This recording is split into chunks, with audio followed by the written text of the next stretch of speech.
Doctor ইউনূসের নেতৃত্বাধীন এই interim government বা অন্তর্বর্তীকালীন সরকার কি পারবে বাংলাদেশে শান্তিপূর্ণভাবে ভোট করাতে?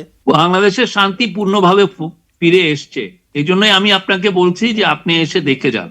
শান্তি না থাকলে ইকোনমি এত গ্রো করে কিভাবে, এক্সপোর্ট কিভাবে বাড়ে? আমি ভোটের কথা বলছি, আমি ভোটের কথা বলছি। আপনি এসে দেখে যান না। আমরা প্রতি মাসের আমরা ক্রাইমের ফিগার দিচ্ছি, এবং আমরা ক্রাইমের ফিগারে আমরা দেখছি যে ক্রাইমের ফিগার ঠিক গত বছর এই সময় যা ছিল ঠিক এরকমই আছে। একটা অনেকে বলছে, এখানে অনেকেই বলছে, আমি জানি না কতটা ঠিক কতটা বেঠিক, আমার সত্যি জানা নেই, আমি বাংলাদেশ গেলে জানতে পারবো। অনেকে বলছেন যে প্রফেসর ইউনূসকে চালাচ্ছে আসলে জামাতের কিছু নেতা, এবং জামাতের হাতের তিনি পুতুল, সুতরাং ওনার পক্ষে ভোট করানো খুব মুশকিল। আমরা এই কথা আপনাদের থেকে অনেক বেশি শুনছি। এসে যান জামাতের কোনো ইস্যু, মানে কোনো বিষয় আমরা ইমপ্লিমেন্ট করছি কিনা। আপনারা একটা ইস্যু দেখান যে জামাতের এই বিষয়টা আমরা ইমপ্লিমেন্ট করছি, জামাতের এই চাহিদাটা আমরা মিটাচ্ছি, বা জামাত আমাদেরকে এই ডিক্টেটেশন দিচ্ছে। আমরা প্রফেসর ইউনূসের এটা ইন্টারিম গভর্নমেন্ট, এবং এই ইন্টারিম গভর্নমেন্টে যারা আছেন তারা অনেক তাদের স্ব জায়গায় তারা এক্সপার্ট ছিলেন, কেউ টপ ব্যুরোক্রেট, কেউ টপ অ্যাক্টিভিস্ট, এবং তাদের ভালো রেকর্ড আছে। তারা জানেন কিভাবে দেশকে চালাতে হয়। তাদের কোনো পলিটিক্যাল পার্টির সেই প্রেসক্রিপশন নিতে হয় না। মানে আপনারা শান্তিপূর্ণ মানে ভোটের প্রসেস মানে চালু করেছেন, যে ভোটটা হবে এবং সেই ভোটে সুষ্ঠু নির্বাচন হবে, সেই প্রসেস আপনাদের হাতে থাকবে, আমরা সেটা চালু করেছেন, তাই তো? অবশ্যই, সেটা আমাদের কমিটমেন্ট। আমরা চাচ্ছি বাংলাদেশে একটা ভালো ভোট হোক, এবং সেই ভালো ভোটের জন্য আমরা যা রিফর্ম লাগে সেগুলো পুরোটাই আমরা করছি। এবং আপনারা দেখবেন বাংলাদেশের ইতিহাসে সবচেয়ে ফ্রি, ফেয়ার, পার্টিসিপেটরি ইলেকশন হবে। এটা কবে নাগাদ করা সম্ভব বলে আপনার মনে হয়? কতদিন লাগবে? আমরা পসিবল দুইটা টাইম আমরা দিয়েছি। যদি পলিটিক্যাল পার্টিগুলো মনে করে যে রিফর্ম খুব বেশি লাগবে না, হ্যাঁ, তাড়াতাড়ি আমরা ভোটের পথে এগোবো, আমরা যে ধরনের, আমরা যেহেতু অনেকগুলো রিফর্ম কমিশন করেছিলাম, তারা এই মাসেই বেশিরভাগ রিপোর্ট গুলো দেওয়ার কথা। তো সেই রিপোর্ট গুলো নিয়ে আমরা আবার political party, interim government led by professor Yunus এই পলিটিক্যাল পার্টিগুলোর সাথে আবার কথা বলবে। এই কথা বলার পরে আসলে বোঝা যাবে যে কি পরিমাণ রিফর্ম লাগবে। পলিটিক্যাল পার্টিগুলো বলে যে না, মিনিমাম রিফর্মেই হবে, তাহলে হয়তো এই বছরের ডিসেম্বরের মধ্যে ইলেকশন হবে। আর যদি পলিটিক্যাল পার্টিগুলো বলে যে না, এই ইন্টারিম গভর্নমেন্টকে দিয়ে আমরা আরো বেশি রিফর্ম করিয়ে নেই, আরো কিছু জায়গাগুলো আমরা হাত দেই এবং কাজগুলো করাই, তাহলে হয়তোবা আরো 6 মাস লাগবে। মানে জুন 30 তারিখ হচ্ছে আমরা বলছি যে এটা এক ধরনের ডেডলাইন। মানে 26 সালের জুন 30, তাই তো? 26, জি জি জি জি, 26 সাল জুন 30।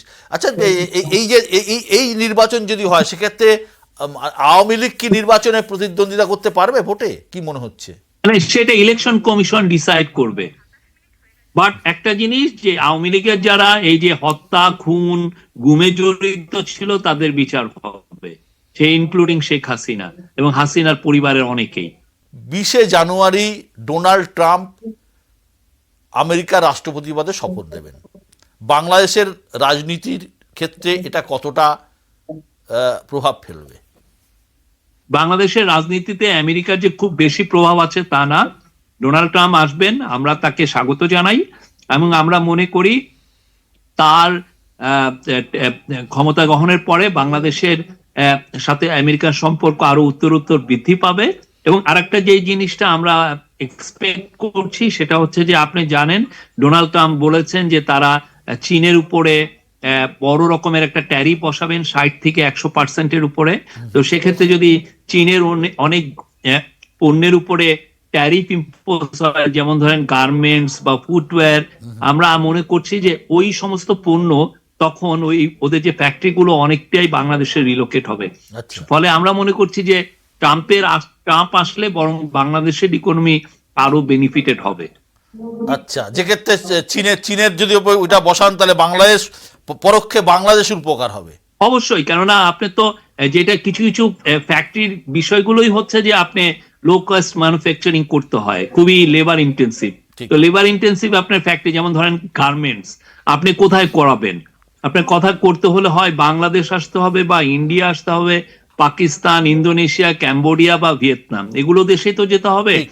আমরা মনে করি আমাদের অলরেডি এক্সেস ক্যাপাসিটি আছে, একটা বড় রকমের একটা এই এই অর্ডার যদি ডাইভার্ট হয় সেটা নেওয়ার। এবং আমরা ইনভাইটও করছি চাইনিজ ইনভেস্টরদেরকে, টার্কিশ ইনভেস্টরদেরকে, অন্যান্য অনেক দেশের ইনভেস্টরদেরকে আমরা ইনভাইট করছি যেন তারা বাংলাদেশে এসে ফ্যাক্টরি সেট আপ করেন। এবং অলরেডি চাইনিজ যারা সোলার, আমাদের চিফ অ্যাডভাইজার চাইনিজ যারা সোলার প্যানেল ম্যানুফ্যাকচারিং করেন, তাদের অনেককে বলেছেন যে যেহেতু তারা কিছু ট্রেড ব্যারিয়ার ফেস করছে, তাদেরকে বলেছিলেন যে তারা যেন বাংলাদেশে এসে ফ্যাক্টরি সেট আপ করে। এবং অনেকে এসে ভিজিট করে গেছেন, তারা এগ্রেসিভলি দেখছেন যে এক্সপ্লোর করছেন অপরচুনিটি গুলো কিরকম। জবিকুল সাহেব, আপনার কথা শুনে বোঝা যাচ্ছে, আপনি পুরোটা যা শুনলাম, যা বুঝলাম, যে আপনারা স্টেপস নিচ্ছেন, আপনারা সংখ্যালঘুদের নিরাপত্তা দেওয়ার চেষ্টা করছেন। আমাদের এখানকার বহু মানুষের আত্মীয় স্বজন, পরিবার পরিজন, বহু লোক এখনও বাংলাদেশে থাকেন, তারা রীতিমতো উদ্বিগ্ন, কিন্তু আপনারা মনে করছেন যে সংখ্যালঘুদের নিরাপত্তা আপনারা দিতে পারবেন। না, আমি এই জন্যই আপনাকে বলছি, নিউজ মানে আপনাদের নেটওয়ার্ক তো অনেক যথেষ্ট রিচ, আপনারা এসে আসেন না, বা পারলে এখানে একটা ব্যুরো অফিস খুলেন। হ্যাঁ, খুব বেশি খরচ না, আপনি অনেক, বাংলাদেশে 1.5 কোটি হিন্দু থাকে, হ্যাঁ, আপনি এসে বাংলাদেশে এসে নিজেরা রিপোর্ট করে দেখে যান। এটা আমাদের অনুরোধ। এই জন্য আমার মনে হচ্ছে যে দূরত্ব থেকে এক ধরনের ফেক একদম। নিউজের তৈরি হওয়ার আশঙ্কাটা বেশি একদম থাকে। একদম একদম। এবং কিছু কিছু আহ, আমরা হ্যাঁ আমরা মনে করছি যে আপনি অন দা গ্রাউন্ডে থাকলে আপনি অনেকগুলো জানবেন, অনেকগুলো নুয়ান্স আছে, আপনি এই নুয়ান্স গুলো ধরতে পারবেন। ঠিক। এবং আপনি বাংলাদেশের সমস্ত পুরো সোসাইটির সমস্ত, আমরা তো খুব টকেটিভ নেশন বাঙালিরা, তো আপনি এসে কিন্তু সবার সাথে কথা বলতে পারবেন, অনেক কিছু মানে আপনার তখন বুঝবেন যে কি হচ্ছে। আমার কথা হচ্ছে তখন আপনি লেখেন উই ওয়েলকাম, আপনি যে রিপোর্টই করেন না কেন, উই ওয়েলকাম ইট। শফিকুল সাহেব, আমার শেষ প্রশ্ন, ঢাকার কাছে কার বন্ধুত্ব জি, সব, please। ঢাকার কাছে কার বন্ধুত্ব সব থেকে কাছের, নয়াদিল্লি, বেজিং না ইসলামাবাদ? এটা আমরা মনে করি সার্কভুক্ত সমস্ত কান্ট্রি আমাদের জন্য ইম্পর্টেন্ট। এরা, আমরা প্রফেসর ইউনূস বারবার বলছেন উনি সার্কের রিভাইভাল চান। উনি মনে করেন ইউরোপিয়ান ইউনিয়ন যদি তারা এত তাদের মধ্যে যুদ্ধ বিগ্রহ পার করে এসে তারা যদি একটা বড় রকমের একটা ইকোনমিক গ্রুপ হতে পারে, হোয়াই নট এই সাউথ এশিয়া। আমরা তো অনেক অনেক বছর আগে থেকেই তো আমাদের হিস্টোরিক্যাল একটা বন্ডিং আছে, তো সেই জন্য আমরা কেন পারবো না? তো আমরা সাউথ এশিয়ার সমস্ত দেশের কাছেই আমাদের, সবাই আমাদের কাছে ইম্পর্টেন্ট। ইন্ডিয়ার তো অবশ্যই গুরুত্ব আছে, যেহেতু আমাদের ওদের সাথে আমাদের রিভার, আমি বারবার বলছি, লিঙ্গুইস্টিক হিস্টোরিক্যাল আমাদের কানেকশন আছে। আমরা সবার সাথে বন্ধুত্ব চাই। তার মানে দেখুন, সার্কের যে আইন কানুন, আমি যতদূর জানি যে প্রত্যেকটা দেশকে উপস্থিত থাকতে হবে সার্কের বৈঠকে, তবেই তো সার্কের বৈঠক ফলপ্রসূ হয়। সেক্ষেত্রে বহু ক্ষেত্রে ভারত এবং ইসলামাবাদের সম্পর্ক যেহেতু অনেকটা মসৃণ নয়, সেক্ষেত্রে ইসলামাবাদ বা নয়াদিল্লি, আপনারা কার হাত বেশি করে ধরতে চাইছেন? আপনি ফ্রান্স আর জার্মানির মধ্যে অ্যানিমোসিটির হিস্ট্রি পড়েছেন, আমি ভালো পড়া আছে, ওরা কত কত যুদ্ধ করেছে দেখেছেন। হ্যাঁ, তো ওরা যদি বন্ধুত্ব হতে পারে, ইন্ডিয়া আর পাকিস্তানের মধ্যে কেন হবে না, বা পুরো সাউথ এশিয়া জুড়ে কেন হবে না? শফিকুল সাহেব, অনেক অনেক ধন্যবাদ আমার সঙ্গে থাকার জন্য। ভালো থাকবেন, সুস্থ থাকবেন। মাঝে মাঝে আপনাকে বিরক্ত করব, যে সরাসরি যেহেতু আপনাকে পাই, সরাসরি আপনার Please। কথা, আপনার কথা এদেশের মানুষ শুনতে পাবেন, এবং বাংলাদেশের যে বক্তব্য তা এদেশের মানুষও সরাসরি পৌঁছে দেওয়ার জন্য আপনাকে অনেক অনেক ধন্যবাদ। খুব ভালো থাকবেন।